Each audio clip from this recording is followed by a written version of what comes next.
네, 우리가 잘 아는 대로 세상에서의 1년과 교회에서의 1년은 다릅니다.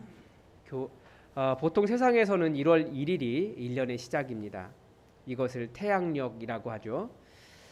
그러니까 태양이 우리가 관찰했을 때 한번 이렇게 돌고 원래의 자리로 돌아오는 시간을 1년으로 한 겁니다. 그 높이를 봤을 때. 그리고 매달, 매월은 말 그대로 월. 달이 기울었다가 다시 차는 시간을 기준으로 한 달을 만들었습니다. 그래서 매달은 월력이라고 이야기합니다. 그렇게 보니까 태양의 한 바퀴 안에 달이 12번이 있어서 1년이 12달이 되었습니다. 교회력은 이 1년 안에 예수 그리스도를 중심으로 하는 달력을 만들었습니다. 이것을 교회력이다라고 말합니다. 교회력은 그래서 예수님의 오심을 기다리는 네 번의 대림절에서부터 시작합니다. 대림절에서 예수님의 탄생으로, 그리고 예수님의 탄생에서 예수님의 세례와 세상에 나타나심으로, 그리고 예수님의 고난과 죽으심으로, 그리고 부활과 성령님의 오심으로 1년을 채우고 있습니다. 그래서 1년의 마지막 주일이 지난 주일이었습니다. 그래서 마지막으로 1년, 그렇게 우리는 추수감사절로 지냈지만 교회력의 정식 명칭은 뭐냐면 왕이신 그리스도의 주일입니다. 그러니까 1년간의 교회의 모든 절기를 다 지나서 결론적으로 우리의 삶이 어떻게 되어야 하는가를 보여주는 것이 1년의 마지막 주일인데, 우리 주 예수 그리스도께서 나의 왕이십니다. 우리의 왕이십니다. 온 세상의 왕이십니다. 다시 오실 왕이십니다. 선포하며 1년을 고백하며 1년을 마무리하는 겁니다. 그게 왕이신 그리스도의 주일입니다. 그래서 제가 별로 강조를 하지 않지만 그래도 주보의 교회 소식란의 맨 첫 줄에 항상 교회력을 기록하고 있습니다. 그리고 이 교회력에는 대부분의 세계 개신교회 교회들이 공통으로 사용하는 성서정과라고 Common Lectionary, 그래서 그 매일 읽어야 하는 성결 구절과 매일 주일마다 설교해야 하는 본문이 사실은 교회력에 따라서 정해져 있습니다. 그게 이제 보통 교회력입니다. 그래서 오늘은 어떤 날입니까? 이 교회력의 첫 번째 날이에요. 우리가 1월 1일 하면 와 해피 뉴 이어 그러면서 송구영신 예배 드리고 막 즐거워하지만 사실은 교회력으로 말하면 1년 그 첫째 날이 오늘입니다. 그래서 사실 오늘 우리가 우리 주님께서 왕이 되셨고 우리가 다시 오실 주님을 기다린다. 어떤 마음으로 기다려야 할까라고 해피 뉴 이어 해야 되는 날이 사실은 오늘인 거죠. 그래서 오늘 첫 번째 대림절인데요. 그래서 우리가 이 교회력에 따라서 우리 교회가, 그리고 우리가 이 대림절에 무엇을 생각해 보아야 할지를 한번 여러분과 나눠보려고 합니다. 지난주에 어느 카페에 갔더니 캐롤을 틀어주더라고요. 그렇죠? 원래 이 성탄절 시기는 캐롤 아닙니까? 항상 캐롤이 들려야 되는데 그래서 더 듣고 싶어서 제가 유튜브에서 캐롤을 검색하고 음악을 틀었습니다. 그랬더니 맨 처음 나온 노래가 캐롤이 미국 노래여서 그런지 딱 나왔는데 뭐가 나오냐면 예수님에 대한 이야기도 아니고 산타에 대한 이야기더라고요. 저는 나는 산타를 믿는데 만약에 산타 당신이 진짜 존재한다면 저에게 1년만 사귀고 헤어질 남자친구 말고 좀 오래 사귈 수 있는 좋은 남자친구 달라고 하는 그런 내용이었습니다. 야, 이게 성탄절인가? 좀 1년짜리 말고 좀 길게 갈 수 있는 멋있는 남자친구 달라고 하는 게 성탄절인가? 대림절인가? 라는 생각이 드는 거예요. 그래서 저는 껐는데 저희 딸은 계속해서 듣고 싶다고, 그 노래 한번 들어보고 싶다고 얘기하더라고요. 또 블랙 프라이데이다. 그래서 성탄 선물 사야 하는데 성탄 선물 할인해 줄 테니 우리 매장으로 오십시오 라고 하는 메시지를 계속 세상이 보내고 있었습니다. 어떻게든지 예수님을 빼고 성탄절의 의미를 부여하려고 하니까 성탄절이 예수님 모신 날이 뭐 이상한 개인 소원이나 어떤 영업에 이용되고 있는 겁니다. 해마다 성탄절이 되면 안타깝습니다. 왜 이렇습니까? 라고 말하는데 성탄절이 되면 더더욱 그런 현상이 심해지는 것 같아요. 참 풍요로운 시대를 살아가고 있으면서도 더 많은 향락을 누리고자 하는 아주 본능적인 욕구를 이 성탄의 시기에 반영하고 있는 겁니다. 예수님은 그것 때문에 안타까움에 오셨는데 오히려 성탄에 그 예수님 기다리는 시기가 더 인간의 죄악을 더 강하게 자극하는 그런 시기가 되어버렸습니다. 교회마저도 이 은혜로 오신 예수님의 희생과 헌신에 대한 진지한 성찰이나 반추보다는 여러 가지 제도와 규모에 대한 자랑과 탐욕으로 예수님이 없어도 되는 그런 교회를 만들려고 노력하는 시기가 되어버렸어요. 예수님으로부터 시작되었지만 예수님을 배제하는 이런 세상과 교회 상황 속에서 예수님을 기다린다라고 하는 것이 무엇이겠습니까? 이것은 예수님 오셨을 그때와 똑같습니다. 교회가 확장되어 가지만 우리가 예수님을 기다린다라고 하는 의미를 계속 되새기지 않으면 우리도 여전히 그 상태를 반복할 뿐입니다. 여러분, 이 대림절의 시기는 어떤 시기입니까?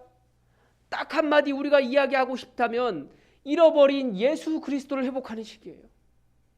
예수님 오셨을 그때도 세상은 예수님을 모른 채 살고 있었습니다. 아니요, 하나님에 대한 이야기를 계속해오고 있었지만 구약 성경을 반복하며 계속해서 예수님 오실 것을 기대하고 있었지만 막상 예수님이 오셨을 때 예수님을 알아보지 못한 그런 때였어요. 우리에게도 마찬가지라는 거죠. 이 예수 그리스도 우리가 정말 이 예수 그리스도라는 중심을 잡고 있는가? 그것을 다시 한번 생각해보고 나 자신을 예수 그리스도의 중심으로 다시 돌리는, 예수 그리스도의 그 주인공 되심을 회복하는 그런 시간이 대림전이라는 겁니다. 그래서 오늘 본문의 대상이 되는 고린도 교회를 한번 생각해보면 비슷합니다. 고린도라고 하는 지역이 한마디로 말하면 부족한 것이 아무것도 없는 지역이었습니다. 해상 무역의 거점으로 아주 부유했습니다. 그러니까 지중해의 모든 물건이 그리스로 지나가기 위해서 그 고린도라는 지역을 통과해야 됐습니다. 그리고 그리스 로마 철학의 중심지였어요. 우리 그리스 로마 철학 많이 듣지 않습니까? 항상 토론이 활발했고 아카데미아에서 사람들이 계속 아리스토텔레스 이야기하고 플라톤 이야기하고 이데아 이야기하고 아무튼 그런 지역이었을 것 같아요. 그리고 우리가 아는 신화들 있지 않습니까? 그 아프로디테와 아폴로와 제우스와 그런 이야기들이 아주 활발해서 거기에는 아주 그런 신들을 위한 거대한 신전이 있는 지역이 고린도였습니다. 그러니까 누가 봐도 어느 영역에 있어서도 부족한 것이 없는 곳이 고린도였습니다. 이들은 자기들에게 주어지는 그 은혜, 그 선물, 평강이 어디서 나온다고 생각했을까요?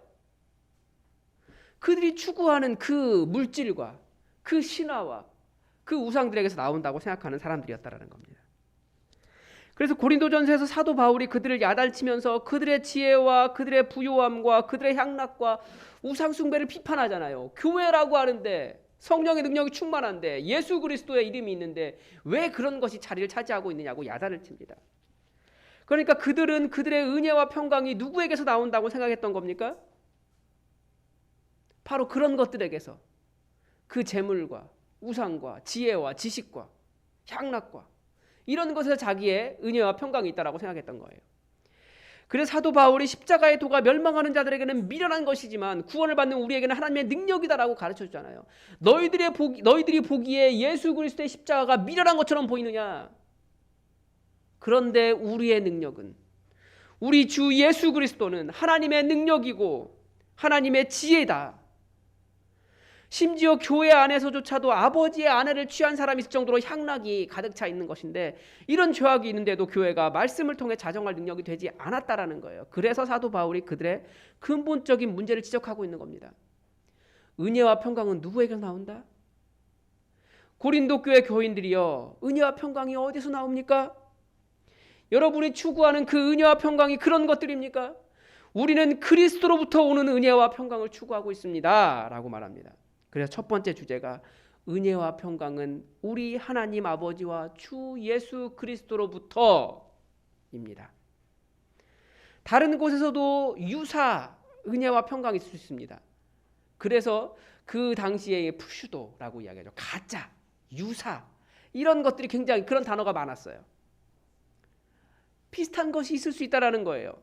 재물에도 있고 우상 숭배에도 있고 지혜와 지식에도 있고 세상 권력에도 있고 거기에서부터도 유사 은혜와 평강이 있을 수 있지만 그러나 부르심을 받은 우리가 추구해야 할 은혜와 평강은 우리 하나님 아버지와 예수 그리스도로부터 나오는 은혜와 평강입니다. 그거 찾아가라고 고린도 교회에게 첫 번째 1장 3절에서부터 이야기합니다. 그리고 1장 4절에서는 우리에게 이렇게 말씀하십니다. 그리스도 예수 안에서 너희에게 주신 하나님의 은혜로 말미암아 내가 너희를 위하여 항상 하나님께 감사하노니. 우리의 은혜가 누구 안에 있습니까? 예수 그리스도 안에 있습니다. 보통 은혜라고 하면 십자가 사건을 가리키는 전문 용어라고 말씀드린 적이 있습니다. 그러나 원래 은혜라고 하는 뜻이 뭐냐면 선물이라는 뜻이에요. 선물. 하나님께서 우리에게 주시는 모든 좋은 선물이 은혜입니다. 그래서 5절에서 예수 안에 있는 은혜가 무엇인지 설명해 주는데, 이는 너희가 그의 안에서, 그 안에서, 그러니까 예수님 안에서 모든 일, 곧 모든 언변과 모든 지식의 풍족함으로 그리스도의 증거가 너희 중에서 견고하게 되어 너희가 모든 은사에 부족함이 없이 우리 주 예수 그리스도의 나타나심을 기다립니다. 하나님께서 우리에게 주실 수 있는 많은 은혜가 있죠. 많은 선물이 있습니다. 그런데 그 중에서도 가장 좋은 은혜가 무엇이라고 가르쳐 줍니까?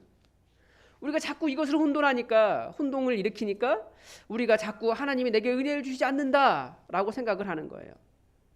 그런데 가장 확실하고 가장 좋은 은혜는 우리 주 예수 그리스도께서 다시 오실 그날을 기다리는 것이 내 안에서 확실해지는, 우리 믿음이 확실해지는 예수 그리스도에 대한 깨달음이 진짜 은혜입니다. 이것이 그리스도 안에만 있는 은혜입니다. 다른 곳에서는 찾을 수 없습니다. 그러니까 그리스도 안에서 여러분 무엇을 원하십니까?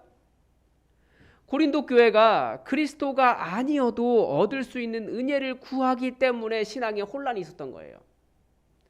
마찬가지로 우리도 그리스도 아니어도 얻을 수 있는 것을 추구하기 때문에 주님께서 주셔도 그것이 은혜인 줄 모르고 착각합니다. 감사합니다. 이것이 은혜입니다. 라고 고백하기가 어려운 지점에 도달하게 됩니다. 이것이 내 노력인 것 같은데?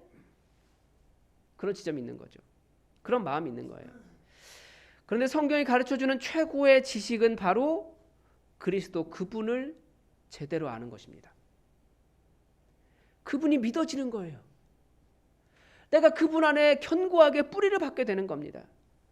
우리 주님 다시 오실 그날을 기다리는 겁니다. 그분이 믿어지는 거죠. 그분에 대한 믿음이 흔들리지 않게 되는 거예요. 그분의 부활이 믿어지는 거예요. 여러분, 사람이 죽었다가 살아나는 것을 믿을 수 있는 겁니까? 그런데 우리 다 믿고 있잖아요. 이것이 뭐라고요? 우리 주님께서 주시는, 우리가 그리스도 안에서 누릴 수 있는 최고의 선물이라고요. 믿어지는 게 아니기 때문에 그래요. 이것이 믿어지는 것 자체가 최고의 선물입니다. 그리고 다시 그분이 오실 것을 확신하는 겁니다. 이러한 예수 그리스도에 대한 지식이 부족함 없이 가득해지는 것입니다. 우리의 이 모든 은혜가 바로 그리스도, 그분 안에 있을 때만 가능하다라는 겁니다. 사도 바울이 지식이라고 말했지만 이 지식이라고 하는 단어도 실제적인 관계를 의미하는 거예요. 실제 안다는 거, 진짜로. 이것이 예수 그리스도 안에 살아가는 삶이라고 이야기합니다. 그래서 예수 그리스도 안에서 예수님 믿어지고, 예수님을 느끼고, 예수님을 사랑하고, 예수님을 기다리고, 이 강력한 은혜가 바로 그리스도 안에 있을 때에만 가능하다라고 말합니다. 그리고 모든 은사로 넘치게 하시는 것도 그리스도 안에 있기 때문에 가능한 것이다. 사도 바울은 그렇게 이야기합니다. 그리고 이제 마지막 세 번째 부분인데, 이 부분이 예수님을 기다리는 사람들의 핵심입니다. 은혜와 평강이 하나님 아버지와 우리 주 예수 그리스도로부터 나오고, 우리가 예수 그리스도 안에서 예수님에 대한 모든 믿음을 갖게 되는 것에 목적지가 있습니다. 하나님 아버지는 왜 우리를 그리스도 안에서 살게 하셨습니까? 9절입니다. 너희를 불러 그의 아들 예수 그리스도 우리 주와 더불어 교제하게 하시는 하나님은 미쁘시도다. 신앙의 신비가 이것입니다. 여러분, 예수님 만나셨습니까? 우리는 눈으로 예수님을 만난 게 아니에요. 그런데 그럼에도 불구하고 예수님과 더불어 교제를 할 수 있습니다. 이것이 우리가 기다리는 예수님과의 상태입니다. 예수 그리스도와 더불어 교제하는 것. 어떻게 예수님과 더불어 교제하는 것이 가능할까요? 고린도 전서에서는 이 일마저도 철저하게 은혜, 하나님의 은혜, 하나님께서 가능하게 해 주셔야지 그것이 가능하다라고 말하는데, 이 하나님의 은혜가 무엇입니까? 이 뒤에서 고린도 전서를 쭉 살펴보면 무슨 이야기 하냐면 우리가 이것을 말하거니와, 그러니까 사도 바울이 이야기한 것이 이거라는 거예요. 사람의 지혜가 가르친 말로 아니하고 오직 성령께서 가르치신 것으로 하나님의 영적인 일은 가르친 것으로 하니 영적인 일은 영적인 것으로 분별하느니라. 육에 속한 사람은 하나님의 성령의 일들을 받지 아니하나니 이는 그것들이 그에게는 어리석게 보이기 때문이요 또 그것들을 알 수도 없나니 그러한 일은 영적으로 분별되기 때문이라.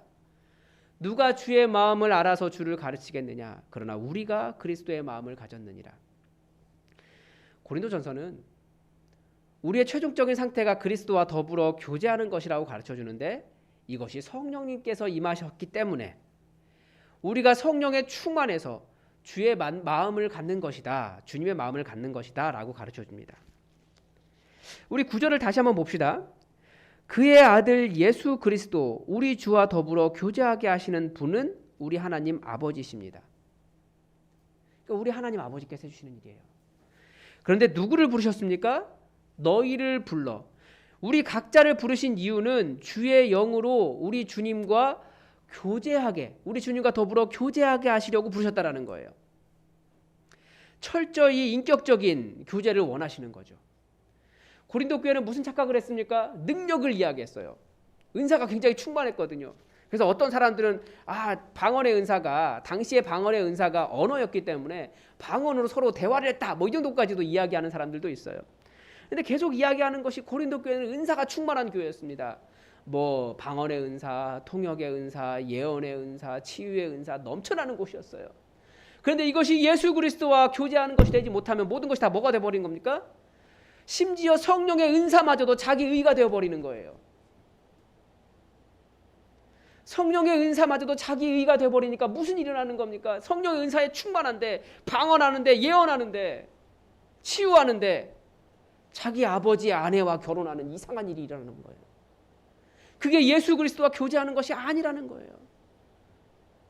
자기의 죄를 정당화하기 위해서 성령의 은사가 사용되는 것은 불행이라는 거죠. 그런데 얼마든지 우리는 자기 의를 그렇게 활용할 수 있는 죄악된 인간이에요. 예수 그리스도와 교제하지 않는 것이라는 거예요. 그런데 예수님께서, 우리 하나님께서 너희를 불러 우리에게 주의 영을 부어주신 이유는 철저히 인격적인 예수 그리스도와 인격적인 교제를 나누기 위해서라는 겁니다. 계속 예수 그리스도의 마음을 부어주시고 예수 그리스도와 교제하게 하십니다. 그래서 이 대린절 기간에 우리가 기다려야 하는 것은 성령님께서 우리 각자에게 부어주시는 예수 그리스도의 마음이고 예수 그리스도와 더불어 교제하려고, 예수님을 만나려고 하는 마음이라는 거예요. 그래서 오늘 말씀을 정리하면 세 구절로 정리가 됩니다. 하나는 그리스도로부터, 그리스도 안에서, 그리스도와 더불어입니다. 모든 평강이, 모든 은혜가 그리스도로부터 나와 우리가 예수 그리스도를 믿었습니다. 그리고 우리는 그리스도와 더불어 교제하며 살아갑니다. 그리고 우리는 그리스도 안에서 충만한 은사 가운데 우리 주님의 다시 오심을 기다리는 사람들입니다. 우리의 중심이 무엇인지 알 수 있습니다. 우리는 단 한순간도 예수 그리스도 없으면 살 수 없다는 뜻입니다. 우리는 예수 그리스도 때문에 살아갑니다. 물론 일반적인 은혜로 사는 것도 있습니다. 그런데 예수님과 관계가 없다면 그 신앙이 아무것도 아니라는 거예요. 그래서 사도 바울은 고린도 교회를 향해 이 책망의 편지를 보내면서 그래, 너희가 지혜도 많고 언변도 뛰어나고 그렇지만 복음을 전하지 않는 교회라면, 전도하지 않는 교회라면, 성령의 은사가 넘쳐나지만 그리스도의 마음이 없는 교회라면, 지식이 넘치지만 그리스도의 십자가에서 죽은 것이 어리석다라고 생각하는 교회라면 무엇인가 너무 이상하지 않느냐? 그래서 사도 바울이 말하고 싶었던 단 한마디가 있다면 바로 예수 그리스도였습니다. 교회가 얼마든지 예수 그리스도를 말하지만 예수 그리스도가 없는 교회가 될 수 있어요. 예수 그리스도로부터 오는 은혜를 추구하지 않고 예수 그리스도 안에 살아가지 않고 예수님과 더불어 교제하지 않을 수도 있다라는 거예요. 이 고린도 교회처럼 놀랍게 성령의 은사가 넘쳐나는 교회였음에도 불구하고. 그래서 너희는 하나님으로부터 나서 예수 안에 있고 그리스도 예수 안에 있고 예수는 하나님으로부터 나와서 우리에게 지혜와 의로움과 거룩함과 구원이 되셨으니 이게 사도 바울이 고린도전서 전체에서 하고 싶었던 말이에요. 여러분, 우리는 대린전 기간을 보내고 있습니다. 세상은 이 시기를 크리스마스 시즌이라고 하면서 매우 즐거워하는 시간을 보냅니다. 뭐 이 어려운 시기에 예수님 때문에 즐거워하는 사람들이 있으니까 감사하긴 합니다. 그런데 그것도 예수님으로부터 나왔으니까 어떤 위로인지 모르겠지만 그러나 아무리 즐거워도 아무리 성탄 트리를 세워도 세상을 열심히 섬겨도 예수 그리스도가 빠진다면 그것은 자기들의 잔치일 뿐이에요. 그래서 우리는 대린절 기간을 시작하면서 내가 예수 그리스도로부터 받고자 하는 은혜와 평강이 무엇인지 그 예수님으로부터 나오는 은혜와 평강을 사모하는지 아니면 다른 위로를 구하는지 한번 돌아보면서 예수 그리스도 안에 살면서 주님 오실 날을 기다리고 있는지 그리고 예수 그리스도와 더불어 교제하고 있는지를 돌아보며 내 삶의 기준을 예수 그리스도 중심으로 다시 세우는 기간이 되기를 바랍니다. 그리고 이 모든 것은 은혜예요. 은혜가 무엇입니까? 내가 하는 게 아닙니다. 사도 바울은 철저하게 이것이 우리 하나님 아버지께서 하신 일이다. 성령님을 보내주셔서 하신 일이다 라고 말합니다. 다시 한번 우리가 은혜로 돌아가는 그런 시간이 되기를 바랍니다. 기도하겠습니다. 하나님, 우리의 습관도 그렇고 세상도 그렇고 계속해서 예수 그리스도를 없애려고 합니다. 오로지 예수 그리스도는 은혜로만 주어지기 때문입니다. 내 노력으로도 되지 않고 내 능력으로도 되지 않고 오로지 주님께서 우리 아버지께 주셔야만 가능한 일인데 이 대린절 기간이 예수 그리스도의 은혜를 온전하게 깨닫는 시간 되게 하시고 그 은혜로 내 삶이 예수 그리스도로부터 예수 그리스도 안에서 예수 그리스도와 더불어 살아가는 삶이 될 수 있도록 이 시간이 조정되는 그런 주님을만을 바라보는 시간 되도록 역사하여 주시옵소서. 주님의 은혜를 넘치게 하시기를 원하오며 예수님의 이름으로 기도드립니다.